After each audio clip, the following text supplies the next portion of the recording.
Hi, I'm Thaís Sky, and in today's episode, I want to talk all about self-help. Is it a scam or is it an essential part of a happy person's life? Let's talk about it.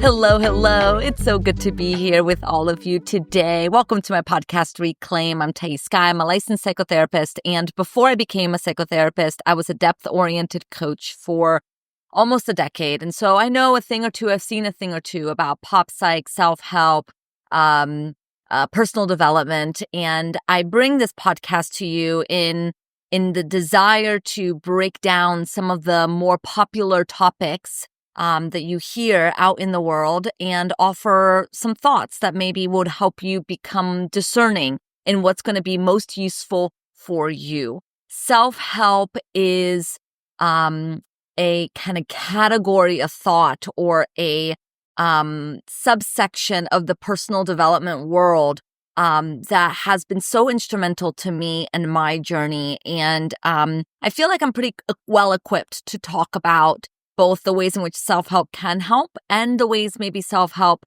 can't help. And I want to share my thoughts with all of you today. And again, hopes that it will be supportive for you as you figure out what type of advice and information you want to take in.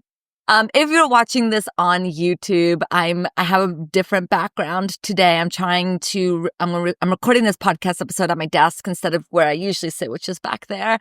So let's see how this goes. If my background is not too distracting. And if you're listening to this podcast, thanks for being here. I love Reclaim. I love this opportunity to connect with all of you. Thank you for being here.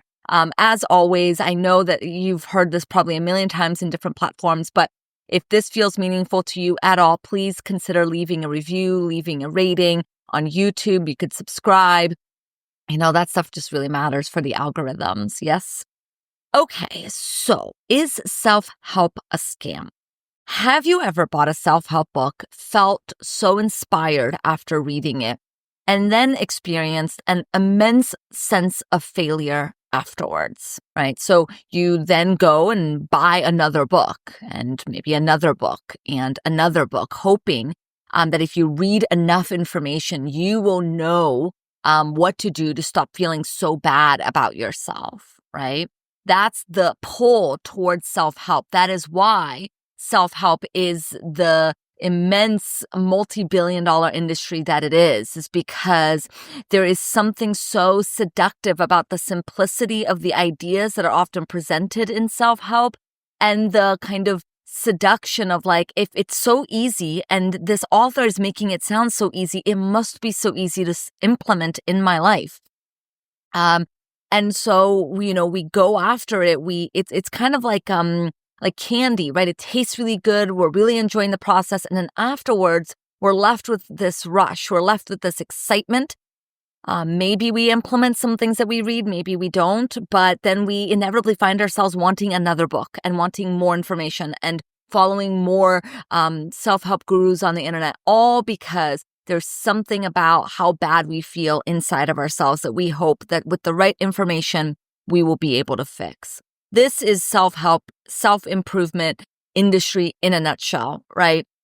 There's some tactical, practical tools and tips and skills that if you just developed, you would feel better. Self-help gave me life at a very dark time in my life. And so, I'm not here to necessarily bash self-help, but I do think that there are some significant limitations to it. And I am hopeful that maybe you will agree with me at the end of this podcast episode.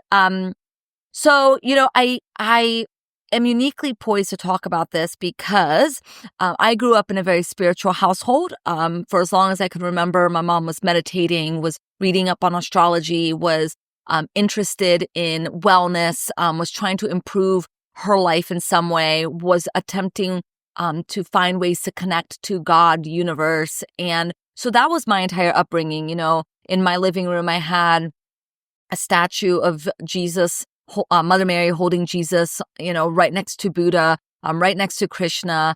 My upbringing was very eclectic. There was not one God or one religion or one spiritual teaching. It was all welcomed.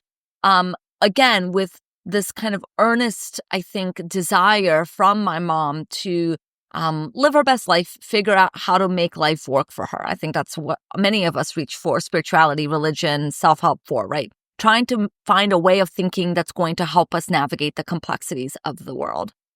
And so I remember meditating when I was 7 years old. I remember doing like kids yoga in middle school. And then after I graduated college, I went to a yoga class. I was trying to find myself. I was very lost in my early 20s. I had no idea what I wanted to do. Went to a yoga class, fell in love, did yoga teacher training, became a yoga teacher, meditation teacher, started to get really immersed in the world of manifestation, deeply, deeply believing the teachings of Marianne Williamson, Deepak Chopra, Eckhart Tolle, and the ideas of kind of, if you want to change your life, you have to change your thoughts. And because it felt to me like my thoughts were creating bad feelings, it makes sense that if I just then change those thoughts, then I'll change the bad feelings. At the time, I was grappling with an eating disorder, self-image, identity difficulties. I felt very stuck in my life. I felt very confused about who I was, what I wanted to do. And again, the messages of self-help can feel so seductive in their simplicity. Something like change your thoughts, change your life sounds so good. And it definitely gives a person a sense of omnipotence, like there is something we can do. And I think that that's something really beautiful about self-help, self-improvement, is that it gives us a sense that there's something we can do. We do not have to just take our difficulties. We can transform them, we can change them. And not only that, we can prevent them and we can anticipate them. And so at the time in my 20s, that felt like a really easy way to kind of help me feel better. That with the spiritual teachings that I was learning and kind of taking in around like what it means to be happy, what suffering is about, I just knew that there was something about believing in a sense of self that was bigger than me that felt really healing and felt very reparative. Because relationships, the relationships in my life were so difficult and painful. And so if I knew that there was a way in which I could be connected to the greater entity of love, that I could find a oneness, that I could find a connection to something bigger than myself, that felt really important to me at the time. So I became a yoga teacher, and then that moved me towards the wanting to support other people as they navigated their relationship with food and body and wellness, because again, I was grappling with an eating disorder and I was finding things that were helping me. I was doing a lot of yoga. And so that propelled me to go and become a nutrition coach.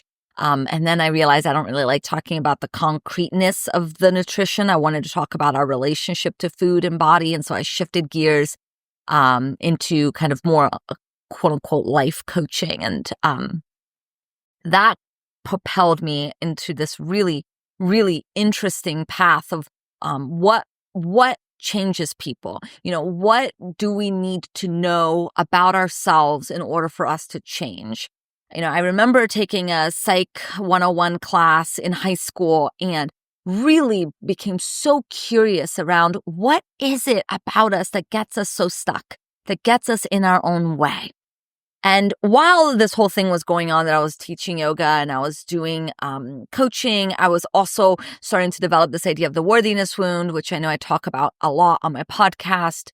This sense of feeling feeling deeply broken and not enough and too much.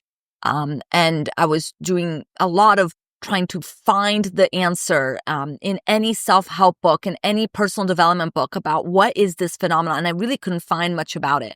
What is definitely known in the self-help world is that self-worth is critical to your personal power. But no book really adequately, to me, addressed this phenomenon. And that's why I went back to school to become a psychotherapist. I wanted to do more meaningful work with people. I went back to school. I studied psychoanalytic psychotherapy. And I kind of continued to attempt to understand the worthiness wound and became so much more clear on not only what it is, but what we can do about it. And I've written some of this in my ebook, Reclaiming Worth. If you haven't grabbed this free resource, I'll put it in the show notes, or if you're watching this on YouTube, you can get the link below. But Reclaiming Worth really comes out of, again, this immense amount of experience of trying to not only understand myself, but also understand the human condition and what it is about our humanity that makes things so hard sometimes. And then how can we change that? How can we address that? Especially when we feel like there's nothing we can do that's going to make us feel better. So self-help in my 20s is ultimately what led me to become a coach. It's ultimately what led me to then go and become a psychotherapist. It's really taken me on this really profound journey of my life. Now I'm in my mid-30s and I still have a lot of living to do, a lot of understanding to do. I feel like I'm barely scratching the surface on all this, but I've been kind of navigating this world my entire life, and particularly in my career for the past 15 years. And so I'm hoping that maybe I can share some of that I know, not only on my podcast in general, right, but in this episode specifically. So when I Googled what is self-help, this is the kind of answer that I got. It's a focus on self-guided, in contrast to professionally guided, efforts to cope with life's problems, economically, physically, intellectually, or emotionally, often with a substantial psychological basis. So that's interesting, right? Because what that's telling us is that, one, self-help, it has a strong focus on self-help, on rather than reaching out to get support, like with a licensed psychotherapist, where there's all this risk with what it means to develop this new relationship with this professional, and like, are they out just to get your money? And do they even want you to get better if you're going to continue to pay them, right? There's so much dubiousness about getting support that the seduction, the kind of reason why I think a lot of people find themselves going to self-help is because it's very low cost, at least initially, before maybe you take the courses and the programs. But when we're starting with just the books, when we're starting with just a workshop, when we're starting with just these small dips into the world of self-help, it's very affordable. And so we'll read a book and we'll start to really like what the author has to say. And again, because I think so many of the concepts of self-help are so simple, we start to feel like, oh, see, I don't need professional support. I don't actually need additional insight or help on this. I just need to figure out how to do this on my own. So there's a real emphasis in self-help on being self-guided, on helping yourself. So I did a little bit more research about the history of self-help because I was curious about like, where did the concept first start? Where was the inception of it? And it turns out the hyphenated compound word self-help often appeared in the 1800s in a legal context, referring to the doctrine that a party in a dispute has the right to use lawful means on their initiative to remedy a wrong. So by the 1800s, this idea had not moved into personal development space, right? Until some people consider self-help to have inaugurated by George Combs in his book Constitution in 1828, from the way that it advocated personal responsibility and the possibility of a naturally sanctioned self-improvement through education or proper self-control. And then in 1841, there was an essay by Ralph Waldo Emerson entitled Compensation, which suggested that every man in his lifetime needs to think his faults and acquire habits of self-help as our strength grows out of our weaknesses. And then we have Samuel Smiles published the first simply self-help book titled Self-Help in 1859. Its opening sentence, "Heaven helps those who help themselves," which is a variation of "God helps them that helps themselves." Yeah. That was originally quoted from Benjamin Franklin's Poor Richard's Almanac. Okay. So it seems like before the 1800s, there really wasn't much conversation about self-help, which I think makes sense if we're looking at it culturally. By the 1800s and into the 1800s, we're seeing the Industrial Revolution, right? So we're seeing a massive shift in how we depend on each other, how we rely on each other. And this idea, it also doesn't surprise me, this idea of these authors being American-based, because I think America is very well known for being the father of kind of individualism, the kind of cowboy propaganda of like being on your own, rugged individualism, figuring everything out on your own. And so I think it makes sense that self-help would originate from these men in the United States trying to inspire other people to help themselves. So I did a teeny bit more research here because I want to be well informed. So George Combs is actually Scottish. So there's that. And then Samuel Smiles is British. And then, of course, there's Benjamin Franklin, who is an American, and Ralph Waldo Emerson is also an American. So still, right, very much the kind of British, Scottish, American line of individualism. Now, what's interesting is that Samuel Smiles's book, Self-Help, promoted thrift and claimed that poverty was caused largely by irresponsible habits, while also attacking materialism and laissez-faire government. And so that's interesting, right? That kind of his theory of self-help was essentially that poverty is a result of your actions. And I think is great that I'm bringing him up because I think he's very much still, this idea is very much still intertwined with the self-help we know today, which is very much putting the onus of responsibility on the individual. Poverty is not a systemic issue, it's an individual issue, and anyone can get out of poverty if they figure out how to have enough self-discipline, right? How to really control their minds, their thoughts, their behaviors enough. Okay, so that was the kind of 1800s. And then in the early 20th century, in 1902, you have James Allen, who published the book As a Man Thinketh. James Allen is British, so we're maybe getting a sense here of a pattern. And so in his As a Man Thinketh, he proceeds from the conviction that a man is literally what he thinks, his character being the complete sum of all his thoughts. And then you have Napoleon Hill's Think and Grow Rich in 1937. And the repeated use of positive thoughts to attract happiness and wealth. And then you have Dale Carnegie in 1936, How to Win Friends and Influence People. Having failed in several of his careers, Carnegie became fascinated with success and its link to self-confidence. His book has sold 50 million copies. Okay, a couple of things to note, right?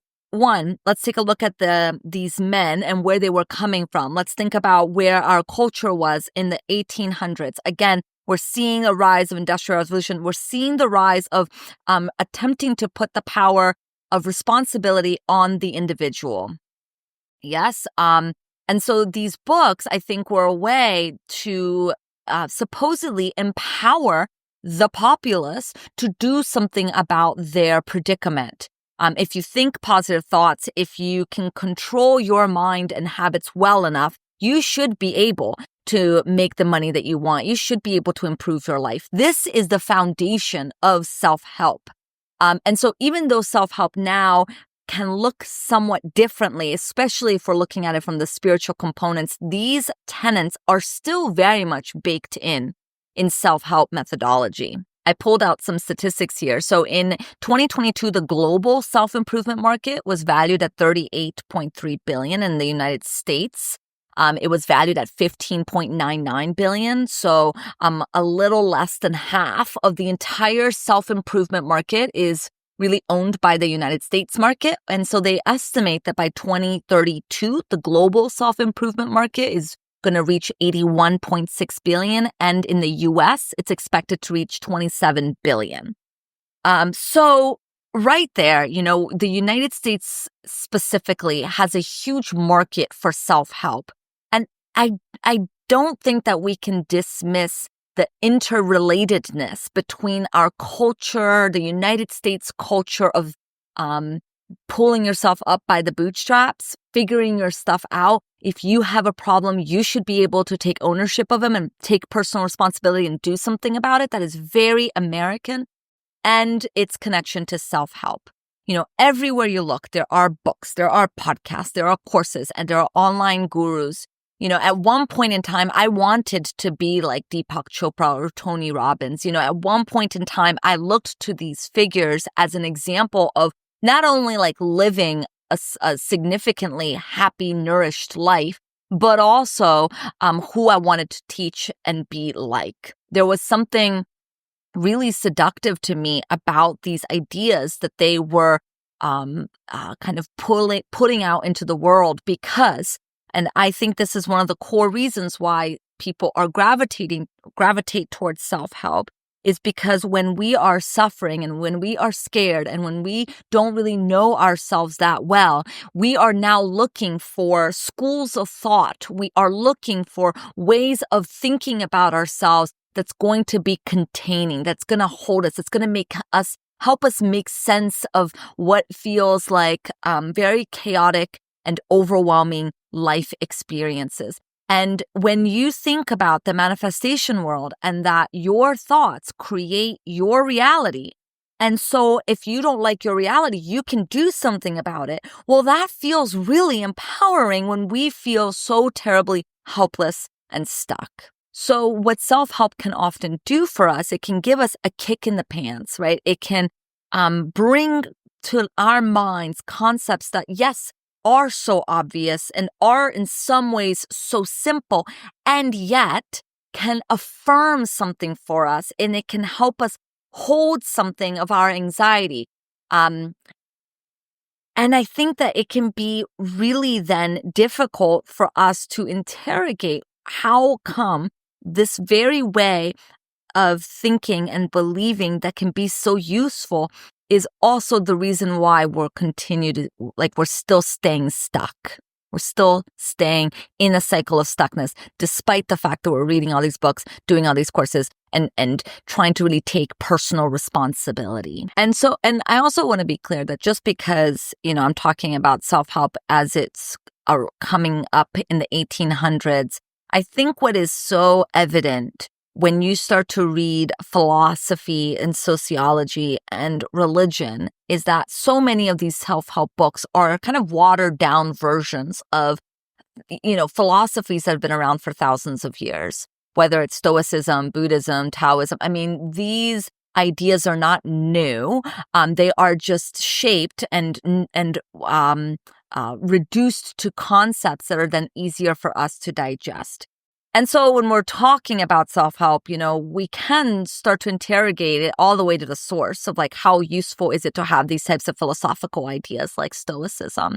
And the cool thing is like, because these philosophical ideas have been around for a long, long time, there is a robust amount of really brilliant people discerning it, breaking it down, and trying to help us understand it. And it can help us really see the human condition as a way in which we're trying to find thoughts that are going to help us make sense of our lives. Our minds are meaning-making machines. That's like a thing that I learned at one of the many kind of workshops and retreats that I attended to. The mind is a meaning-making machine. We're constantly making meaning of things and need to make meaning of things. It's actually like what allows us to have this kind of consciousness of thought, this kind of higher level of thinking, this way of kind of trying to go to space and trying to understand atoms and cellular activity, right? Is because we're wanting to make meaning and we're wanting to understand. There's something about the curiosity of the mind that's actually really beautiful and really profound. However, that also comes at a cost. If we're not interrogating and thinking about what types of schools of thought we are trying to use to contain our anxieties, we may find ourselves getting stuck in ways of thinking that can actually be very painful for us. So I looked up some core tenets or basic principles of self-help, and here is what I found. Some basic principles include autonomy, so making decisions that align with your values and priorities, resilience, developing behaviors and thoughts that can help you adapt to change, responsibility, taking responsibility for your actions and playing your part without needing external motivation. Empowerment, increasing your self-confidence and self-reliance to unleash your potential, right? Self-compassion, being gracious with yourself and learning from your mistakes. Collaboration, building trust and hope through peer support and mutual self-help. Open communication, fostering open communication and empathy with others. And so self-help is based on this idea that everyone can contribute to their own happiness and that each person is the best authority on their needs. All of this sounds really, really wonderful. The ideas of self-help, I think, can be really, really powerful for people. To know that we deserve happiness, to know that you have choice and say over your life, to know that self-compassion, communication, boundaries, these are all really important interpersonal skills and required for our happiness. The tenets are not the problem of self-help. And so then it begs the question, then what's the problem with self-help? And it is really interesting that the book, How to Win Friends and Influence People, is such a bestseller. And yet, we're finding our isolation to be bigger than ever. We're finding ourselves having less friends than ever before. Kind of communal spaces for us to get together has decreased substantially. Community participation and collaboration has, decreased substantially. Social trust in each other, trust in our systems has decreased substantially. So it's hard, right? That the tenets of self-help is actually pretty helpful, pretty profound, pretty important. What's the problem then? I think that we can't look at self-help in isolation, though. We first have to also look at the context in which self-help has risen. From the 1800s onwards, what we have also seen through the Industrial Revolution is a real decline in social support, a real decline in a kind of a community orientation. We've seen a real decline in these kind of third spaces, places that you can go and congregate and be together. We have become very distrustful of each other. And I saw it really heightened over the pandemic, the immense amount of distrust and disgust towards other people. So I think that, I can't say it's causation or correlation, right? We don't want to confuse the two, but it is interesting how much, while self-help is continuing to grow, actual support and actual help is decreasing. And I wonder if we're in our obsession of self-help, our obsession with thinking that that's the answer is an attempt to remedy the fact that we are feeling more isolated than ever, more disconnected than ever. And so we're going towards these tools when really what we need to be reorienting ourselves is towards community, towards connection, towards relationship. That the self part of self-help is actually then decreasing or is shown to be devaluing the power of like a strong family system or an important kind of community orientation. I just can't help but wonder if there is more of a causation than just correlation. If the rise of self-help is also in some ways interconnected to the falling apart of the types of real communal leaning on each other that is actually essential to a healthy life, to a nourishing experience of the human experience. It is really fascinating how in the landscape where we have never had more access to emotional, psychological information, we have so many tools, we have so many strategies, we have so many workbooks and so many courses on how to navigate a breakup, how to talk to your boss. Like there is a wealth of information out there. And yet the experience of being human, the experience of being connected is harder to access than ever. I wonder if there's some connection there. And so I don't know that it's necessarily that self-help in terms of these ideas are a problem or are a scam in and of itself, but the promises that they make, the ways in which they oversimplify problems, I think leads us into feeling more and more broken. So then we need more and more of these tools to try to get out of our brokenness. The tools don't work because all that we're really wanting is some type of communal experience with one another, some type of interconnectedness that we're missing when we're going to self-help. And I think that then becomes the scam. The promises become the scam, not the core ideas in them of itself. Because for example, the fact that you have some say, some authority, some control over your life, I think is a really important way of understanding and what we can do about it. We don't have to just roll over and take the shit that life throws at us. We can do something about it. We can feel something about it. We can take action in some sort of way. That's a profound self-help idea, right? The problem is that how then do we get support, right? How then do we make the most out of the stuff that is being thrown at us? How do we then take these really difficult things and make meaning of them in a useful way? I think self-help really, it does not provide us the appropriate answers for those questions. So on the one hand, I think knowledge can be powerful. You're watching this, you're listening to this podcast because you seek knowledge, and our knowledge can shape our experiences. It can give us more agency and choice. So at the core, what self-help invites us to consider is that we have more autonomy than we think sometimes we do, that there are things that we can do that can support ourselves, and that ultimately we are responsible for ourselves. But I want to take a more critical lens to self-help because even though it has some benefits, it can also cause a tremendous amount of harm. And I've seen that for myself and for so many patients that I sit with every day who come to me, especially those wanting to work on their worthiness wound, though not exclusively them. A lot of people that I work with who come to me wanting to address the worthiness wound or this pervasive sense of feeling really broken, they tend to have tried the books. They tend to have tried to do positive thinking, meditation, mindfulness ideas. They've attempted to do that in their lives. And what they found was that it just kind of added to their inner critic, telling them one more thing they're falling short of doing. And I talk about all this also in my ebook, Reclaiming Worth. Go check it out, okay?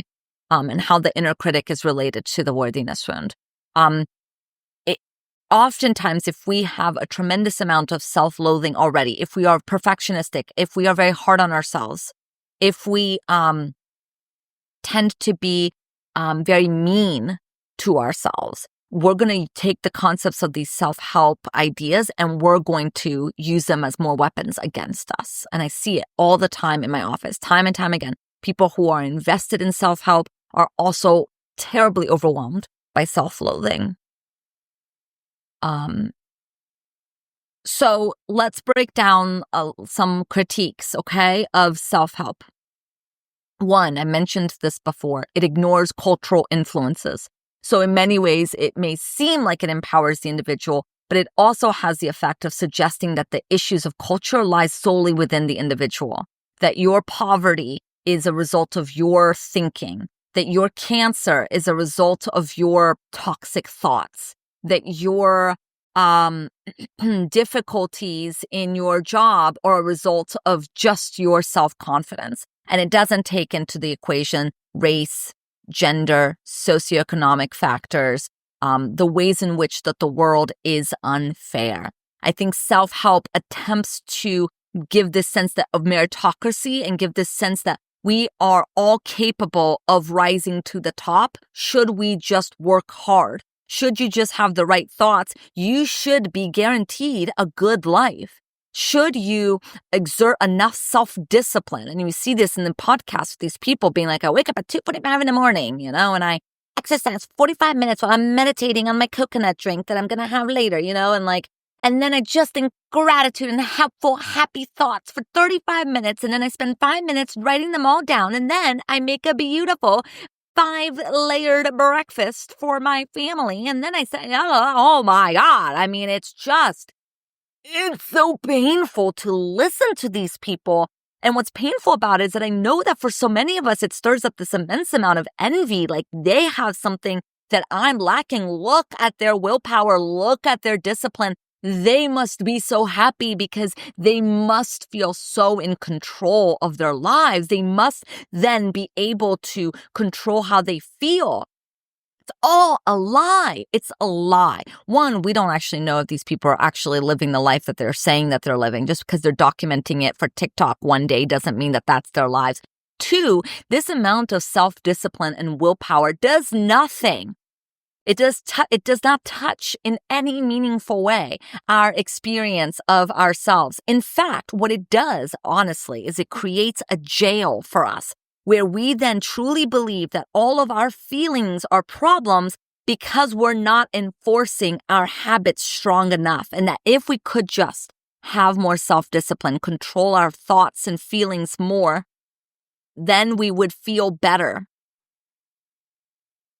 It's a prison. It's so much control, attempts to kind of control our lives. And all that control shrinks our lives and keeps us feeling very small and very stuck because it does nothing to address any root of the problem, quote unquote. I'm putting those in quotes because our feelings aren't problems, but we're experiencing them as problems. We're experiencing ourselves as too much, too chaotic, too messy.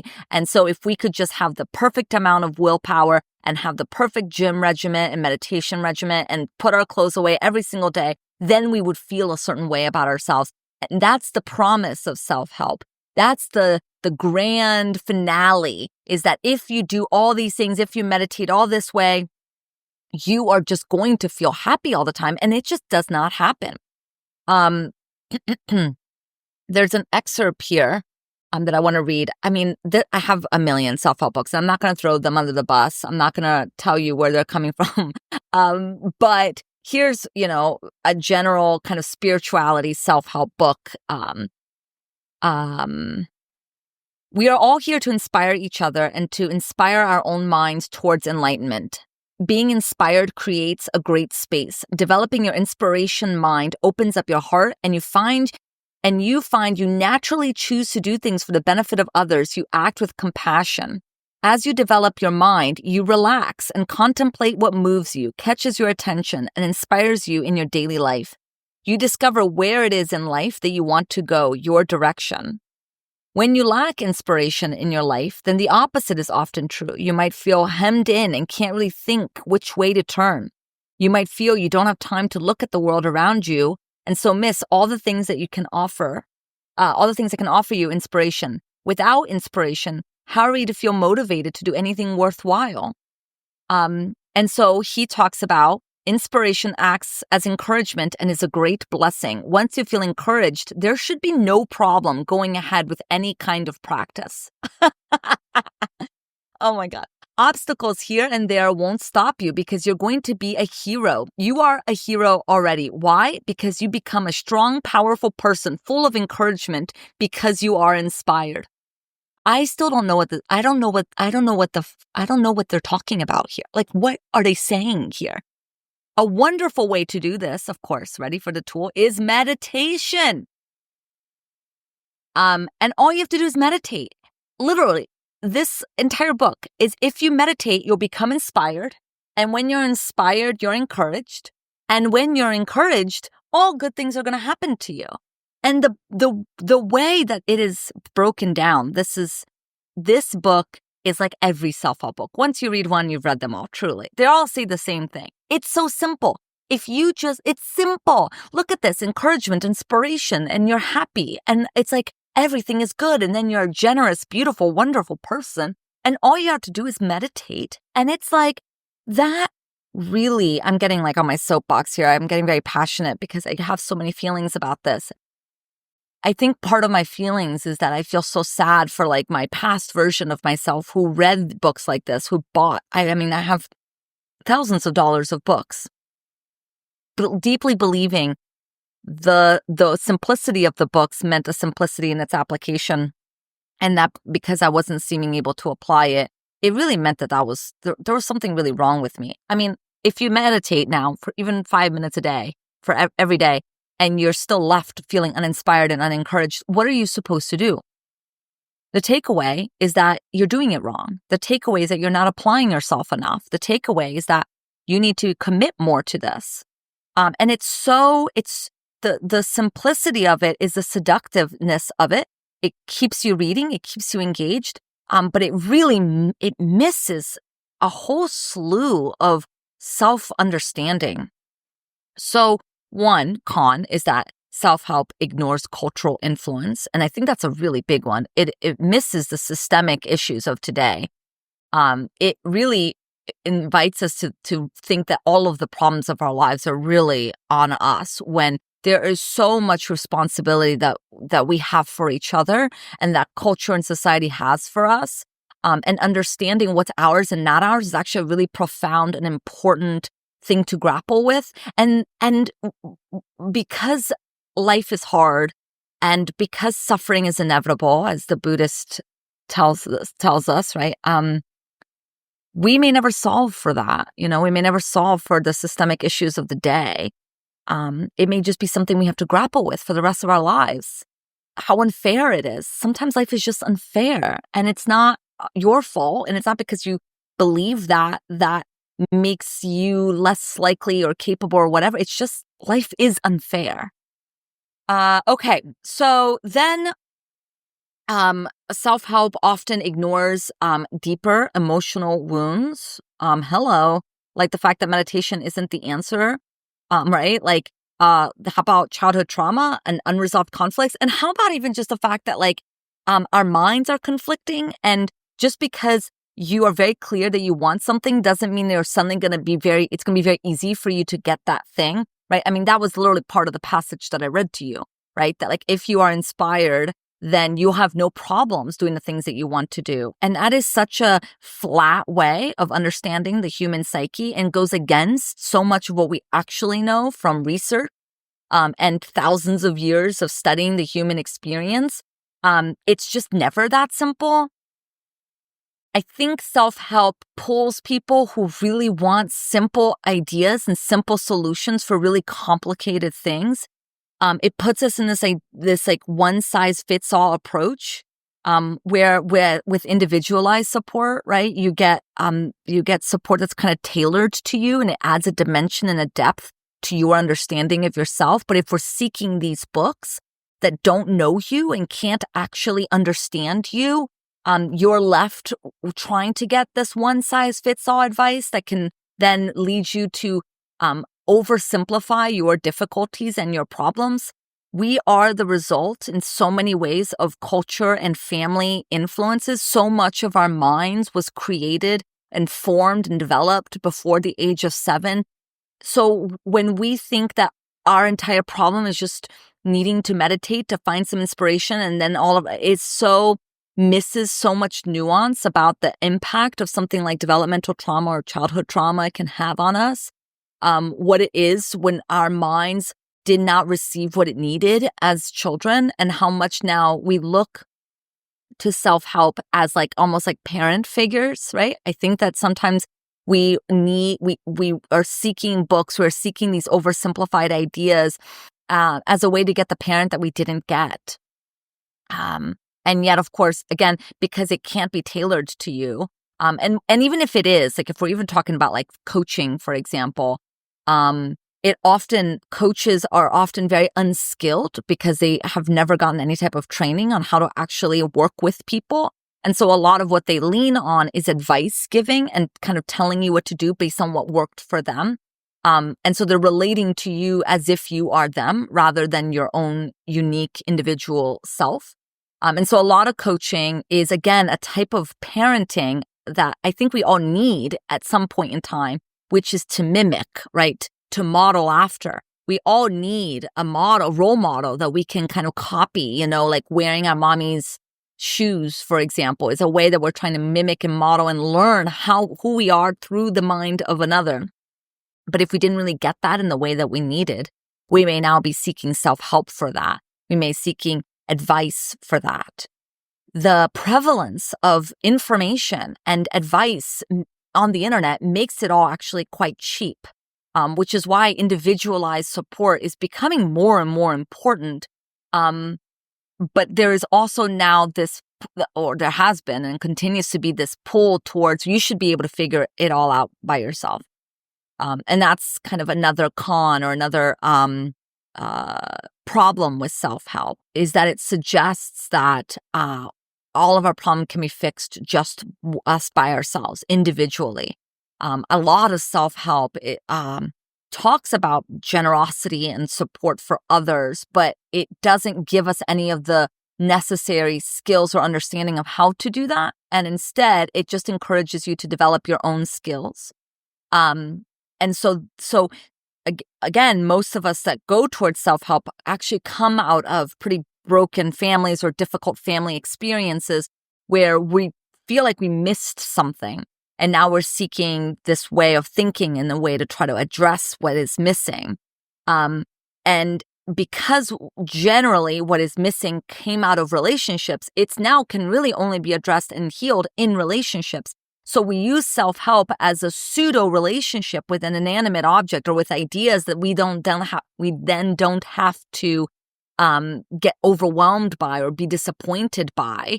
However, it just won't actually do what we think it's going to do. We need each other.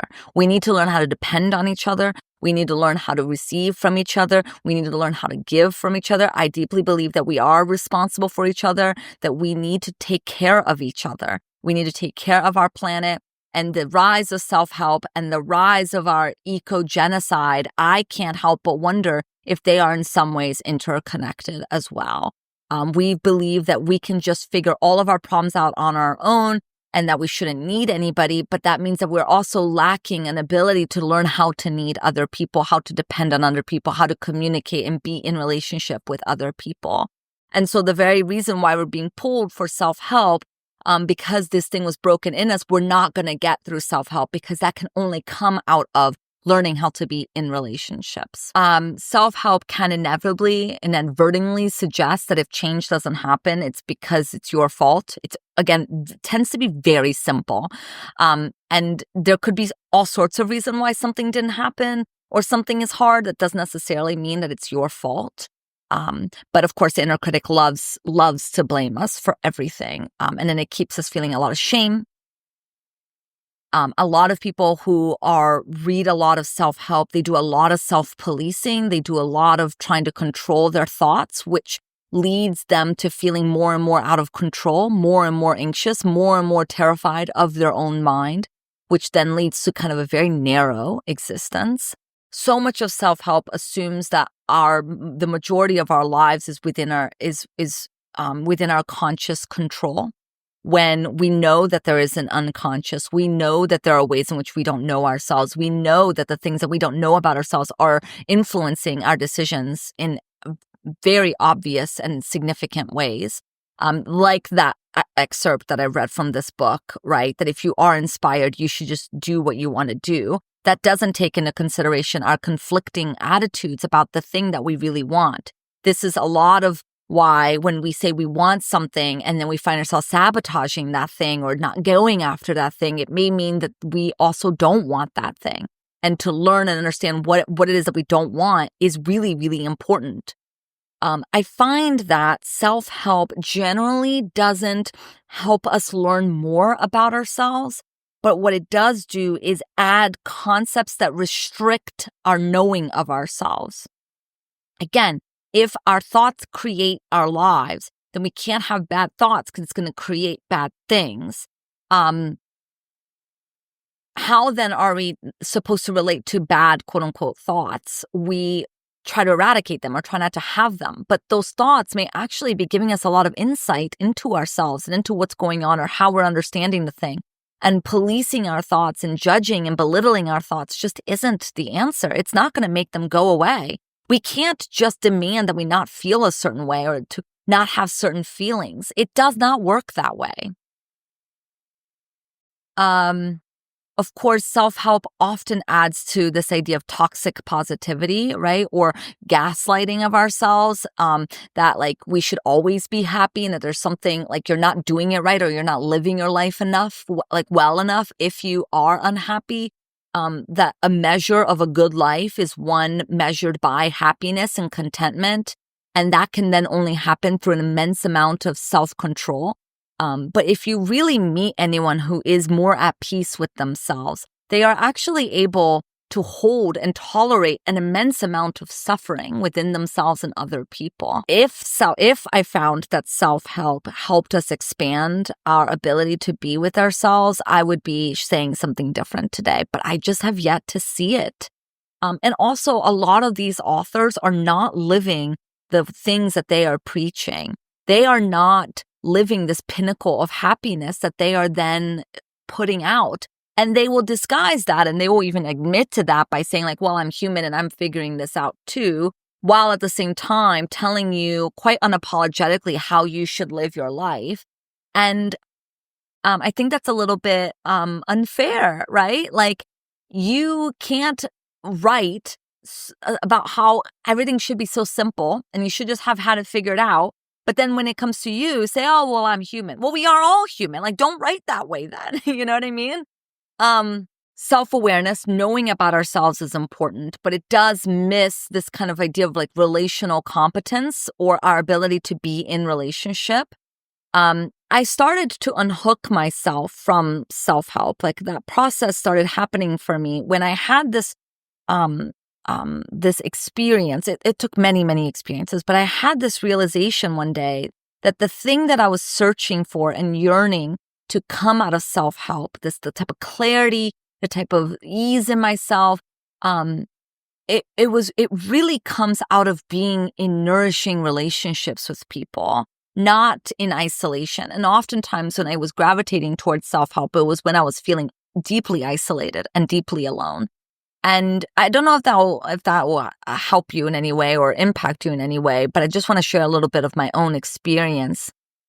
That for me, when if I'm finding myself getting very hard on myself, if I'm finding myself like feeling like there's something I'm really missing, there's some information, there's something I need to be doing more. When I notice that feeling in me, what I tend to also be wanting and not knowing how to feel it in myself is connection. And when I am then finding myself connecting with other people rather than reading these books, I find myself to have a much more enriching and nourishing life. Generally speaking, I find that self-help has played a role in my story, but it doesn't play a role in my story now. And that's not to say that if it still feels supportive for you, that's wonderful. That's great. You need to find what's going to work for you. I'm just one person on the internet, sharing my experience. But if you do need some type of someone to say to you that there's another way that you can find ways to be happy and nourished and fulfilled and without self-help, if you need to hear that, you're hearing that from me now. If you still want to find ways to connect to self-help, while, all good, it's all good. Except my one caveat to that is let us not forget in our journey of finding oneself that the ultimate aim and goal here is to find ways to make life meaningful for ourselves and for those around us and our planet. That is sustainability. That is a kind of thoughtfulness to the human experience. And so if self-help is leading you to so much self-loathing, so much disconnection, and kind of anger at people and yourself, then maybe it's not the right way. And luckily, it doesn't have to be the only way. Okay. So I'm going to end it here. I'm finding myself wanting to say, I hope this is helpful. Thank you for being here. Is self-help a scam, or is it an essential way of living a happy life? I wonder if you have any more clarity after this episode. I love hearing from all of you. You can comment if you're watching this on YouTube, or come find me on Instagram at I am Thaís Sky, and I will catch you next time.